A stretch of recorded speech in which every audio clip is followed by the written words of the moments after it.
वाढलेली नाही। ज्या पद्धतीनं महायुतीनं मोठ्या प्रमाणात प्रचार तंत्र वापरलं तरी सुद्धा अजूनही टक्केवारी वाढत नाही। काय सांगा, त्या नागरिकांचा रोष होता?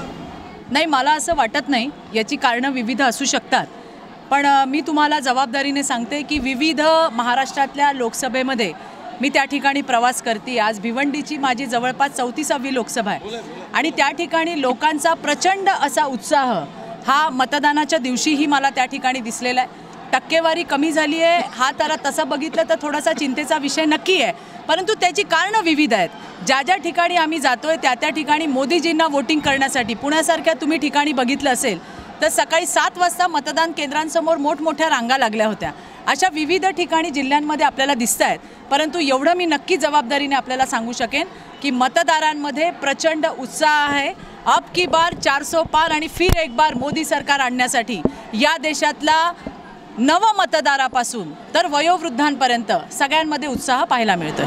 ज्या पद्धतीने सुषमा अंधारे आणि यांनी या पद्धतीने आरोपाला राज ठाकरेंवरती टोप टाकलेली आहे आणि त्यांच्या आपल्या भाषणांमधून निलेश राणे यांचे वेगवेगळे व्हिडिओ सुद्धा दाखवतात ज्या पद्धतीने बाळासाहेबांवरती टीका केली।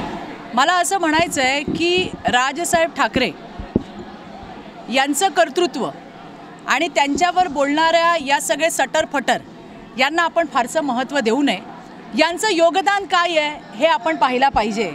जे व्हिडिओ दाखवले गेले ते सत्याचे व्हिडिओ होते आणि त्याच्यामुळे त्यांनी एक प्रश्न उपस्थित केला आणि मला वाटतं की या सगळ्याच गोष्टींवरती सटरफटर असतील किंवा रोज सकाळी टीन टिप्पर जो असणारा संजय राऊत आहे जे थोबाड उचकटल्यावर गटाराशिवाय काय बाहेर पडतच नाही, त्याच्यामुळे अशा लोकांना आपण किती सिरियस घेतलं पाहिजे याचा विचार आपण केला पाहिजे असं माझ्यासारख्या कार्यकर्त्याला वाटतंय।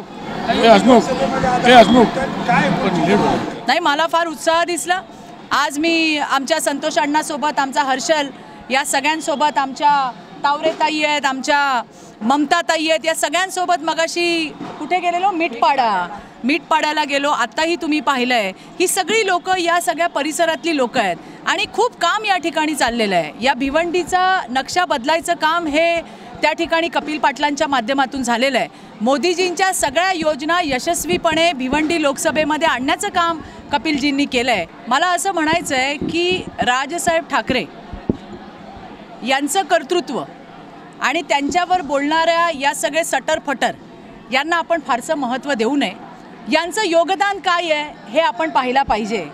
जे व्हिडिओ दाखवले गेले ते सत्याचे व्हिडिओ होते आणि त्याच्यामुळे त्यांनी एक प्रश्न उपस्थित केला आणि मला वाटतं की या सगळ्याच गोष्टींवरती सटरफटर असतील किंवा रोज सकाळी टीन टिप्पर जो असणारा संजय राऊत आहे जे थोबाड उचकटल्यावर गटाराशिवाय काय बाहेर पडतच नाही, त्याच्यामुळे अशा लोकांना आपण किती सिरियस घेतलं पाहिजे याचा विचार आपण केला पाहिजे असं माझ्यासारख्या कार्यकर्त्याला वाटतंय। आज मी आमच्या संतोष अण्णासोबत, आमचा हर्षल या सगळ्यांसोबत मीठपाड्याला गेलो। आत्ताही तुम्ही पाहिलं आहे ही सगळी लोक या सगळ्या परिसरातली लोक आहेत आणि खूप काम या ठिकाणी चाललेलं आहे। या भिवंडीचा नक्षा बदलायचं काम हे त्या ठिकाणी कपिल पाटलांच्या माध्यमातून झालेलं आहे। मोदीजींच्या सगळ्या योजना यशस्वीपणे भिवंडी लोकसभेमध्ये आणण्याचं काम कपिलजींनी केलं आहे। ज्याला मग आमच्या संतोष अण्णासारखे सगळे सहकारी यांनी चांगल्या मोठ्या प्रमाणात सहकार्य केले आणि भिवंडीमध्ये सुद्धा मोठ्या प्रमाणात उत्साह दिसतोय। एबीपी माझा, उघडा डोळे बघा नीट।